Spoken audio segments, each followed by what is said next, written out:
Good morning, good afternoon, and good evening. Welcome to another episode of Rethink Culture, that podcast that shines a spotlight on leaders of businesses people love to work for.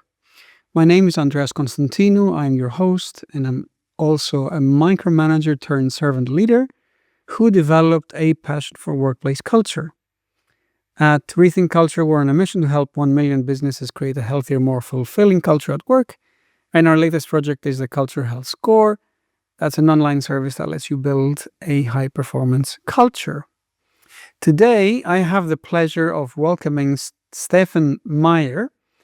Stephan is one of the world's leading experts at the intersection of behavioral economics, corporate strategy, and future of work. He is currently the James P. Gorman Professor of Business Strategy and the chair of the Management Division at Columbia Business School.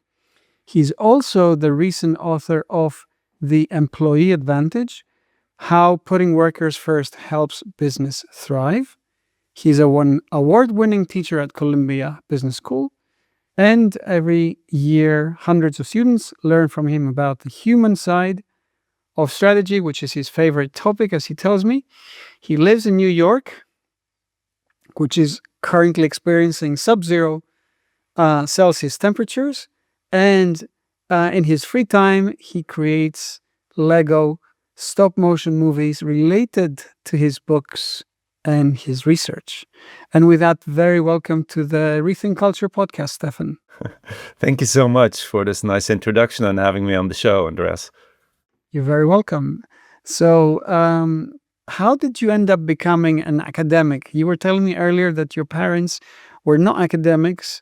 How did you end up following that trajectory in life?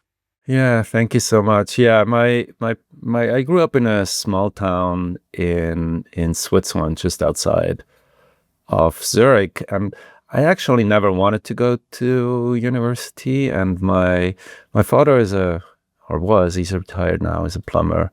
My mother was at home, taking care of me and my sister.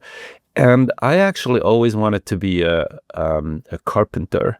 That kind of was my dream. I had like this woodworking workshop in my small room in our rented apartment. But then I decided, I was good, relatively good in school, and then I went to gymnasium. That's like the first step in Switzerland. And then I definitely didn't want to go to the university, but I decided to go anyway because most of my friends did. I studied history, so that's my first degree, and then I love history, but it just didn't give me enough guidance on how to think about the world and make sense of what's going on. So I then switched to economics, which has a very, very strong view on how humans behave and what they do.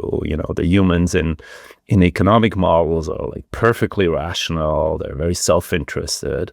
And that gives very, very powerful predictions of how the world is working and how public policy works and how should we organize the workplace, for example. How should we think about incentives? Because people don't want to work. And so we have to incentivize them or control them. And so that's kind of how I started in economics, but then soon figured out, that, I don't work like that. From introspection, I'm for sure not rational all the time. In fact, I made a lot of mistakes constantly, and I'm very slow in learning from my mistakes as well. And so I turned to behavioral economics, which is a subfield of economics that combines psychology and economics. And that's what I basically then studied, during my PhD. And then I afterwards, again, wanted to leave academia. So after my PhD, I went to the Federal Reserve Bank in Boston as kind of my way out of academia. I wanted to have an impact on the world, and I thought the only option that I have is to be a professor of economics in an economics department. And I love economics, but it felt at that point a little bit like inside baseball. And so I went to the Fed, but while I was at the Fed, I also taught at the Kennedy School, the public policy school at Harvard, and then figured like, well, a professional school might be interesting. You know, I can learn from the students. They're older, they have experiences, and that might have actually an impact on how they think and how businesses. And so that's how I then ended up here at the business school in New York City. And you spent, I think, I guess, a couple of decades on behavioral economics. And what was the Eureka moment that led you to your work around people? Yeah, it's interesting. You know, I study how people behave and what motivates them, and for my whole basically academic life. But when I came to the business school, you know, I also started to teach business strategy. So I teach like hundreds of students in our introductory class here at the business school on strategy formulation, and how, you know, why Walmart is successful and what they should do, and whether PepsiCo should get rid of their snacks business, and so on and so forth. And so I will go into the classroom and teach about like the customers and like performance and return on invested capital. And then I will go back to my office and study, you know, what motivates people. Like when do monetary incentive don't work? When do they backfire? They go in the classroom and teach about customers. And I almost kept those two sides of my professional life separate for the longest time. And what really changed was the experience during the pandemic. The pandemic, in my view, put a very bright spotlight on things that are not working. In society as well, you know, put a spotlight on inequalities that exist in society, but it also put a stark spotlight on what is not working in the workplace, why people are actually quitting, why they're frustrated, why engagement levels are so low. And only then I kind of combined the work on business strategy with my insights from my research about behavioral economics, and thought about, well, you know, their customers are humans, obviously. They're like the CEOs or decision makers are humans. Their employees are humans, and they are the most important asset, most important aspect of what makes businesses thrive. But in order to understand, we now need to, and that's why my behavioral science aspect come.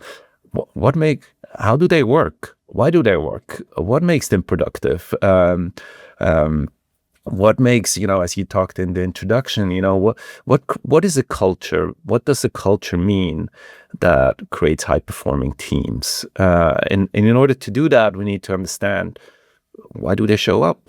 What makes people engaged? And so that's kind of how that combination came about, and also my passion for then writing the book, which is really a combination of like thinking how to be successful as a business, so the business strategy, how to differentiate from others, how to think about what really motivates people, and how to humanize work in order to be successful, and how to use technology to help achieve that goal.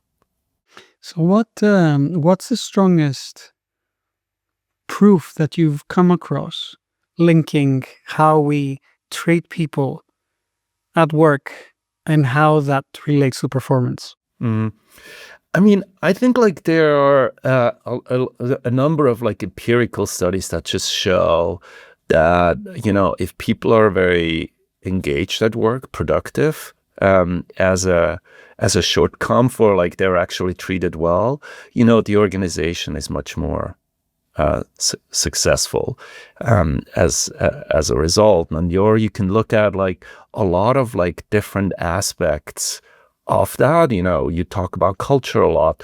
You know, when you see studies that like if you have a toxic culture, you know, the organization is not performing well. The first sign of that is people are leaving. You know, quit rates are higher. But that's just one of the signs. You know, people are thinking about leaving or they're mentally leaving, and not really engaged, and it can definitely not do their best work.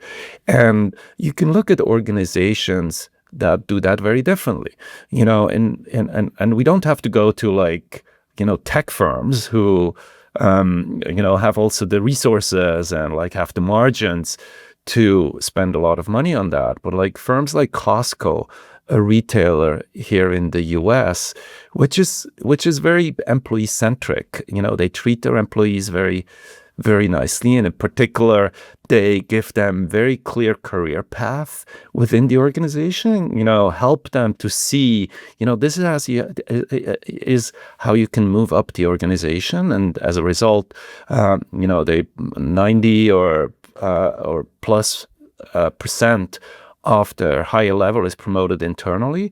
The quit rates are much lower. The employees are very happy. That leads now to happy customers. Happy customers are people who spend more. The happy customers also in a retail setting are more likely to buy private label, which have higher margins. So as a result, they actually are very successful financially as well, because they put their employees first. And you see that in many, many other shining examples. You see it also on the negative side, those who have like very toxic work cultures or treat their employees badly are not performing as well. In your book, you talk about the parallel between how we treat customers and how we treat employees, and the tools we have to improve the customer experience and what we can learn from those tools to improve the employee experience. Yeah. I think like a big part of the book is kind of thinking about employees as the new customers.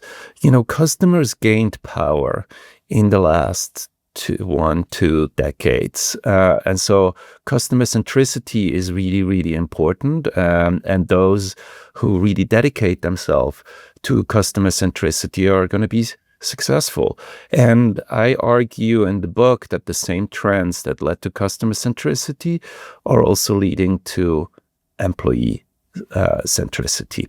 So let's think, because there is more competition and innovation is moving so fast, those organizations who really try to figure out what's the forefront that customers want, or agile, or like those buzzwords going around, they're going to be more successful. But guess who is doing that? It's like the employees who are actually agile. The employees are the ones who are innovative. So we have to think about how to provide the right environment to empower the employees to be successful in doing so. Or there is more data about customers that allows us, to personalize either the movie watching in Netflix or the music listening in Spotify or the purchasing in e-commerce platforms like Amazon. But there's also more data now about employees that we're doing so. But I think what is the fundamental for me, at least, insight about customers and employees is like there is a win-win. Like treating customers nice actually leads to the business doing well. There is not either or. And I think the same is true for employees, but we often think about it as either or. We think about like, we can either maximize shareholder value or treat our employees nicely. No, we can actually do both. As we did with customers, treating customers nicely also leads to being successful as a business. You have to spend money on that, resources, attention to doing so, but that's actually how you differentiate from the competition. And I think the same is true for employees. But also then that means, when you think about customer centricity, it's not about lowering the price. Although customers like low prices, customer centricity is improving the the customer experience.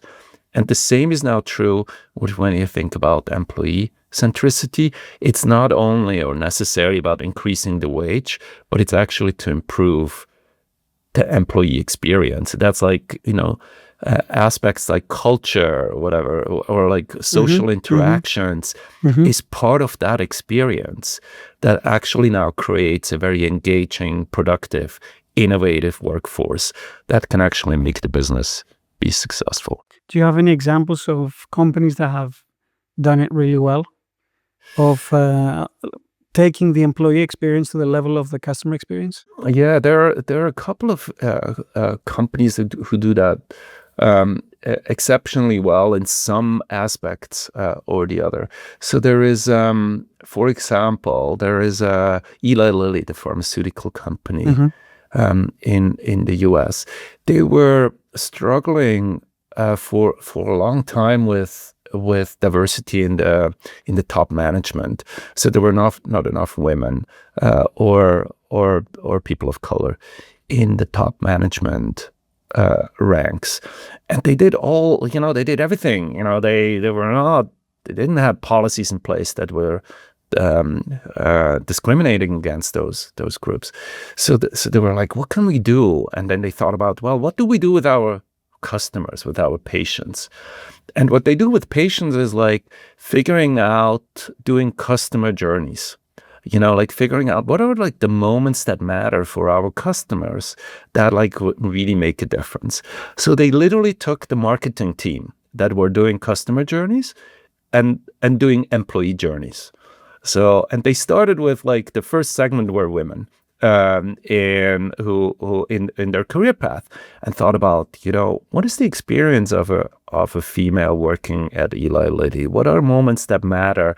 What are certain aspects of the experience that we didn't capture in any of the processes that we had in place? And by doing so, they learned that there is a bunch of that moments that matter that needed to change quite dramatically. How they help their women to ask for mentorship, what's the experience the women had in asking for help or not.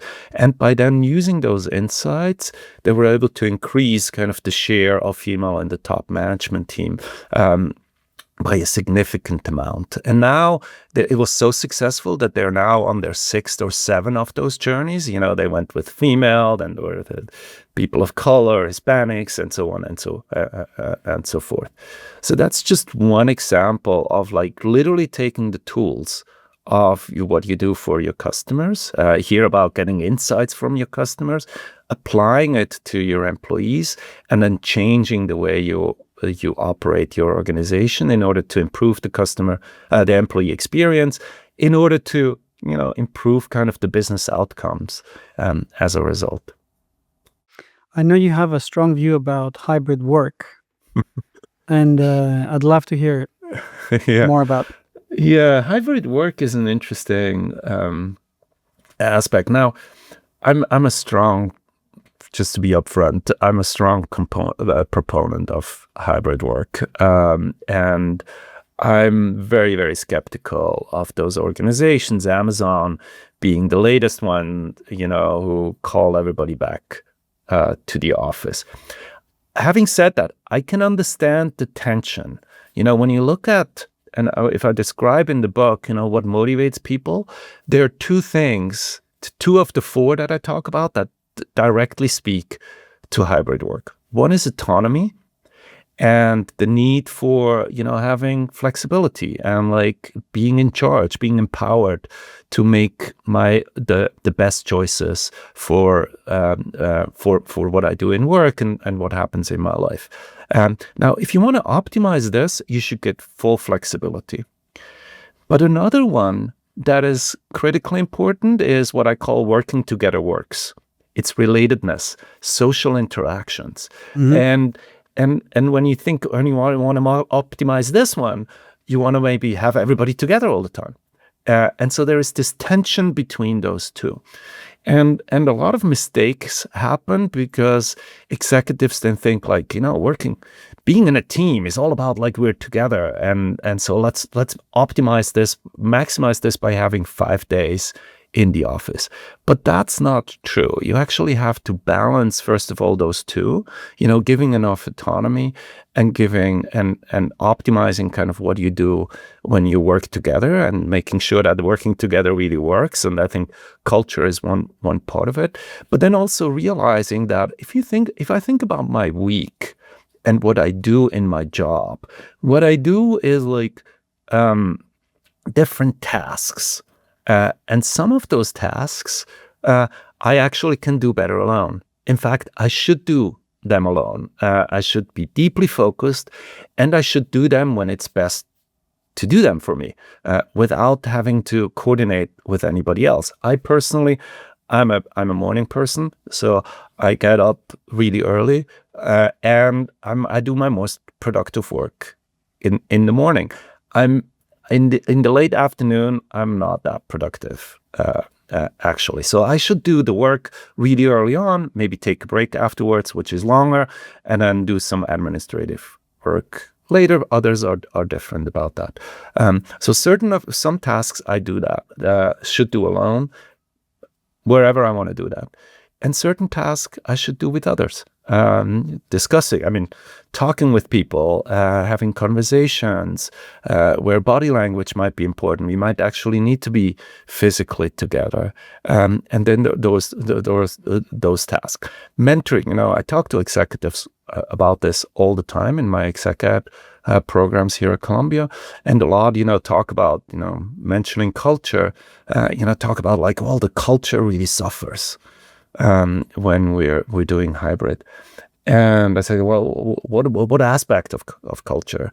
They're all like, one is about the water cooler moments. Let's say, we bump into each other. I was like, yeah, that's probably a good thing to bump into each other. Like, how often do you bump into each other in a week? Like 40 hours of bumping into each other? No, of course not. Okay. So, and how do you, and we were hoping that people bump into each other. We were hoping that they meet at the coffee or whatever. But we can be very intentional. If we really want random interactions, we can do that one day a week. Or then they talk about, well, trust. If we're not together, we don't create trust. I was like, well, yeah, maybe that's possible.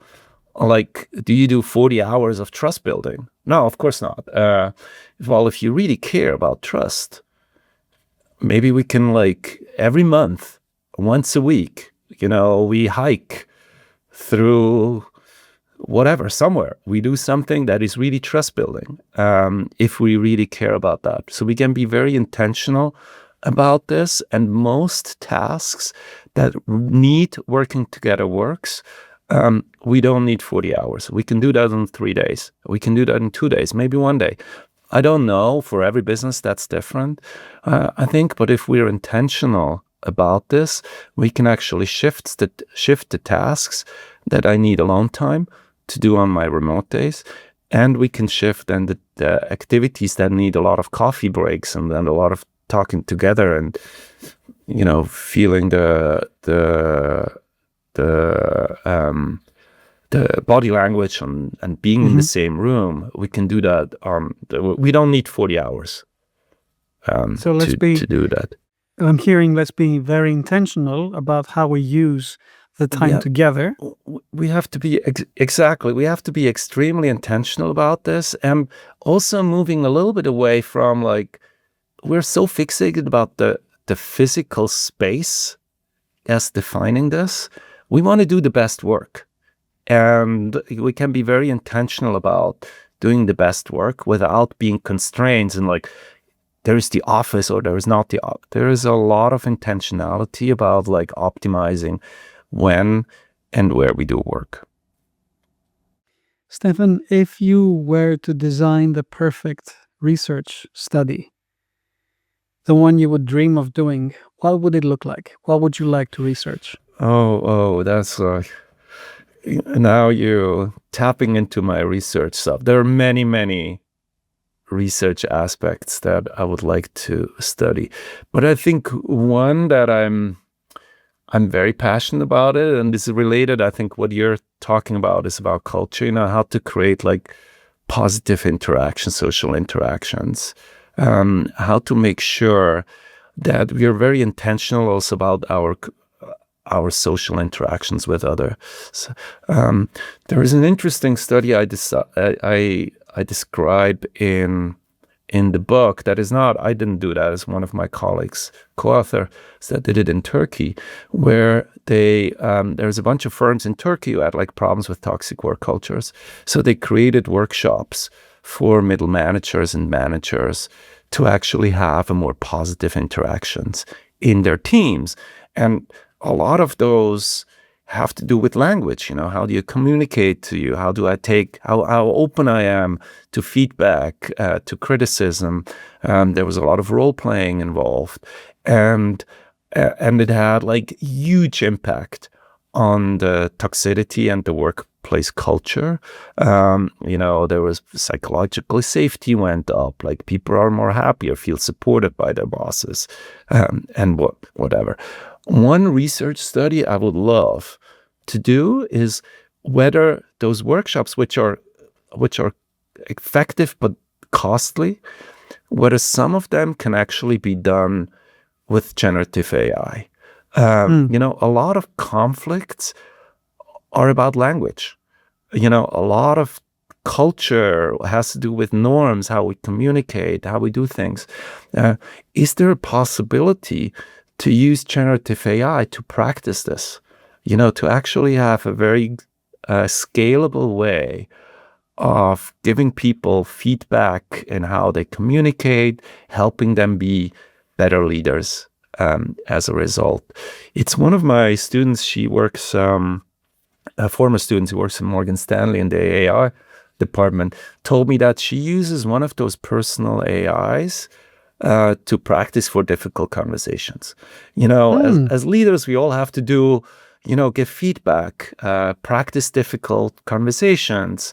And so she uses it as a sounding board before to actually practice this. Would it be better to have a human coach? Maybe. Can everybody have a human coach? I don't think so. Would that be a scalable way to do that? So I would love to study how can generative AI actually improve social interactions in organizations as a result, kind of the culture or the team spirit. And I know you also have thought deeply about AI in the future of work. Where do you stand on that? Yeah, AI is technology in general, and AI in particular, and generative AI now is interesting.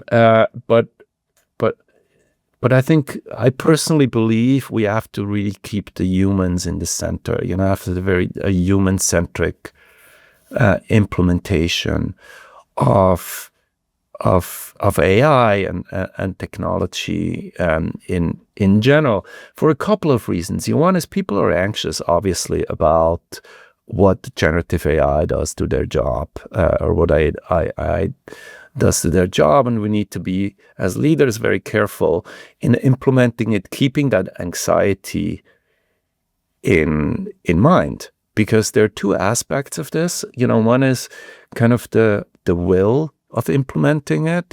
Are the employees, if you think change management in general, are the employees willing to accept that change? And if they're anxious, that's a problem. And the other is the skill aspect. So will and skill, are they able to do that? And up and reskilling is an important aspect of it. So that's kind of how we implement AI. But the other is, like, AI is a double-edged sword. On one hand, it can be used really to control and surveil people in a level that hasn't happened before. Those surveillance programs on remote workers that kind of track how my mice works, how often I type, take random screenshots of what I'm doing, are a perfect example of what we can do, but also a very good example what we should not do, because it really destroys autonomy and feeling trusted in that. On the other hand, AI has opportunities to make the workplace so much better. So think about another of those four motivators that I talk about in the book is, I call those just right tasks. People are really motivated by having a task that optimally matches their skills. If the task is boring, they're like, you're underwhelmed. They're like, baby, it's boring stuff. If it's too hard, it's overwhelming. And it's frustrating as well. So it needs to be perfectly matched to the skills. Now, the problem with that is once you mastered something, it becomes boring. So you need to constantly update. So what I say sometimes to leaders I teach, well, now that you know this, you just have to, for every of your team member, figure out what's their just right task, match it to the right task, and constantly update. And then they look at me as if I have like 3 heads, and they think like, well, that's really hard. I mean, how can I do that? I have a team of like, even if you have 5, that's really hard. If you have obviously 50, it's impossible. Now, if you think about it, that sounds a little bit like an AI task to figure out where our people are with their skills, match it to the right skills, and constantly update. That's what that's what Netflix does. Figures out, like Andreas really loves Western. And so Netflix shows you more Western. And after a while, you're like, I'm kind of done with Westerns. I want to watch nature documentary. So like, and then it's like, it learns, like, oops, he now, and so we can actually now use AI in the work setting as well. And some organizations do that already very successfully. So one is like MasterCard, who uses AI or AI-powered tools to create internal marketplaces. Those are tools where employees can now be on those platforms, say like, I want to learn something new. The AI tool then, figures out, okay, there are projects as well that we should match to what Stephan does or wants to do. And then I work on those projects for a couple of weeks, a month. The platform then learns now, oh, Stephan just was on a platform on a project in the Middle East doing like some social media work there. It updates the platform, learns more about this, and now can actually give me even better matches going forward. So those internal marketplaces, and many organizations are starting to use those, can actually create those just right tasks by using AI and the strength of AI to really help us do the work better. So that's just one of the examples where like you take those motivators, you use AI to actually solve exactly for that motivator, and use the strength to actually enhance the motivators instead of destroying it. I know you also are passionate about this concept of segments of one, which is using data to enhance the employee experience, which you reference now you can do with AI. So what's a segment of one, and how can we use that? Yeah. If you think, again, it's about customer centricity is all about kind of personalizing, figuring out what actually makes you most happy. What do you want to see? What do you want to do? And what it requires to do that is knowing a lot of data, having a lot of data, knowing, my purchasing patterns, my activities on certain platforms, how I answer questions and surveys and whatnot. And now we have a lot of data about our employees as well. And we all know people are very different. While on average we know kind of how humans work, people are very motivated very differently by, autonomy is more important to some than others. Purpose or impact is meaningful work is more important for some or the others. And we now have that data and can actually personalize and move away from this one size fits all aspect. And so that's what I talk about in the book as well. Like, what are ways to thinking about the data we have and using them to actually personalize the experience that our employees have. But at the same time, I think we have to be also careful about that.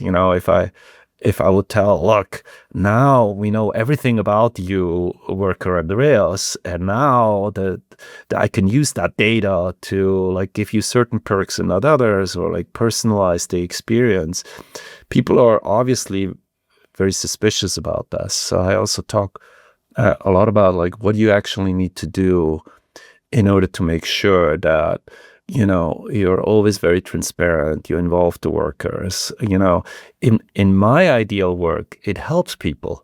It's not to surveil again, to control, it's to support.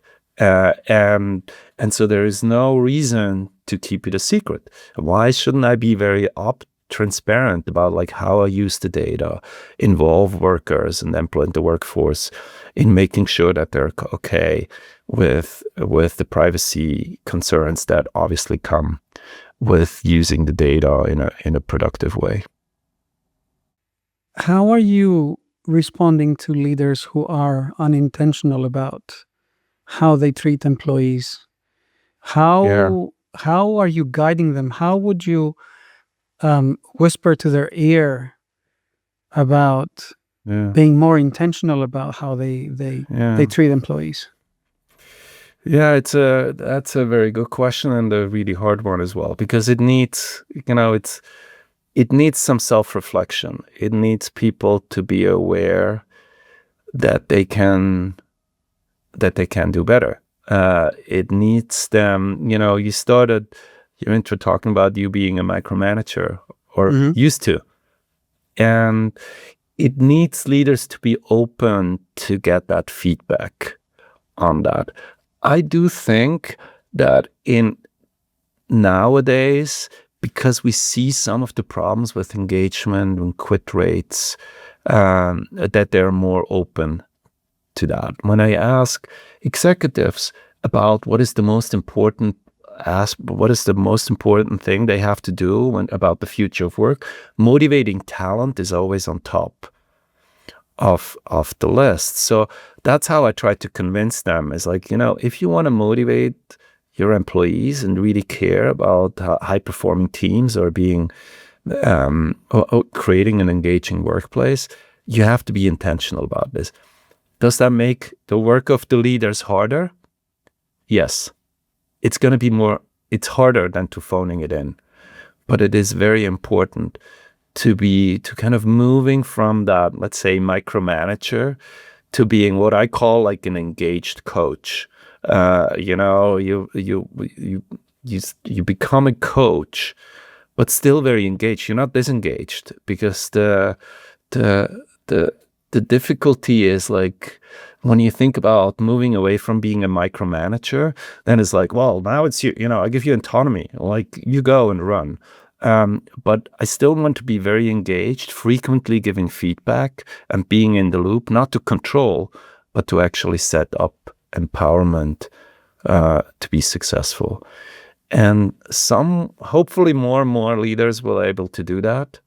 Some will not. My prediction is those are not going to be successful going forward. So that's like the incentive that I give the leaders I teach, is like, if you want to improve, you have to start with yourself. And then if you see the flaws that you had, or like leadership style that can be improved, then you can actually start working on like being more intentional.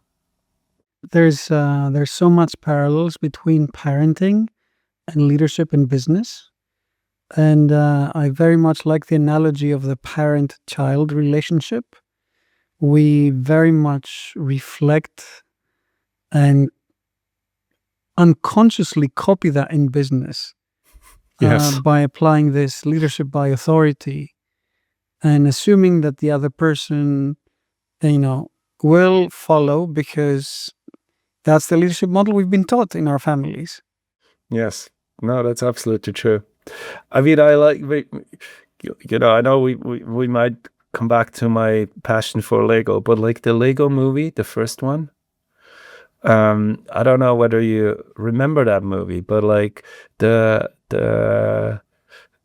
threat there is of this master who is like terrible, is like this control dictator almost. Turns out it's the father of the kid, who wants to glue together the Legos.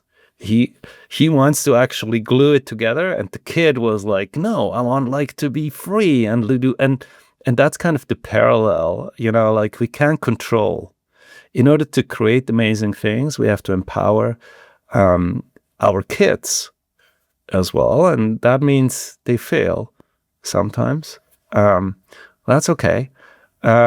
It also means we make mistakes. If you want to grow, you have to admit that, like, you make mistakes. I mean, with kids, I have 3, where, like, there are many things I did wrong. I hope I learned and be open about the mistakes I made. But I definitely didn't want it. I tried. And it's not so easy. I'm also a little bit of a control freak by nature. So I needed to learn kind of, I should not glue the Legos together. I should give my kids the freedom to actually create whatever they think it comes out of their amazing minds. So what is the kid within Stephan, the kid within you, doing with Legos these days? Yeah, so I then started, I'm a big a Lego fan. I mean, I loved Legos since I'm a little kid, and then when my kids were younger, they would play more with the Legos. But then I actually started while I was writing the book. I was a little stressed because I was like writing the book. I'm the chair of my division. I'm teaching hundreds of students. I do research, and that was really, I was really stressed. So I needed something to kind of ground me, and so I found that book in a airport bookstore about how to make stop motion Lego movies. I thought, like, well, I have a lot of Legos, and somehow that sounded like a very meditative work to like move those little minifigures frame by frame. So I bought the book, and I started to make those short Lego movies about the book, about concepts in the book. And so I have a little office, a Lego office. And I have a boss. The boss has an office, and so I make those movies connected to some of the concepts in the book. So there is Legos who do yoga, and which is in the book. There is a chapter about ping pong tables, or those what I think like perks. I don't think yoga wellness classes are actually employee-centric. So it's kind of about that, or it's about upskilling, or like bosses giving feedback, and so on and so forth. So I'm having a lot of fun, and it is definitely very meditative. It's very different from the work I'm doing during the day or in my job, and that's kind of an interesting, balance where I go home. Then, I mean, I don't do that every day, but like when I have some free time, I like move some of those Lego figures and come up with like stories that are related to the book. Where can we find out more about you, and where can we watch those stop motion Lego movies? Yeah, so the stuff I have on my webpage, stephanmeier.com, there is at the bottom of the webpage, there is a tab to like brick by brick videos, which is the movies that are already released. But I do like a monthly newsletter about the human-centric future of work, and every newsletter comes with a new Lego movie that is somehow related to the topic of the Lego movie. So there is also a tab on my webpage about newsletters, and you can see kind of the different newsletters and the Lego movies that come with it. Stephan, I definitely need to watch some of those. I also have a passion for Lego, and it's a great way to showcase your work. And thank you for sharing with us your passion for putting people first. Yeah, thank you so much for having me, and also for being, we need more people like you who doing the hard work to actually help organizations to be employees, because just saying it is not is not enough. One has to be very dedicated and do the hard work. And so thanks so much for making, workplaces better. My pleasure. I'm also motivated by having more people realize the power of business as a force for good to our employees, not our customers, but our employees, helping us learn how to be better citizens, how to communicate more fluidly, how to collaborate, how to share information, all of that. Because once we learn that at work, then we can bring it home and we can bring it to our kids and our family and our community. Right. And thank you. And thank you to everyone for listening, for staying with us for this one more episode of Rethink Culture podcast. If you enjoyed the show as much as I did talking here with Stephan about organizational culture and Lego, please give us a five-star rating and tell your friends about it, because that's how more people find out about the podcast and join in this mission of more people who are building companies people love to work for. And as I love to say, keep on leading, keep on creating happier workplaces, more fulfilling workplaces for you and especially those around you.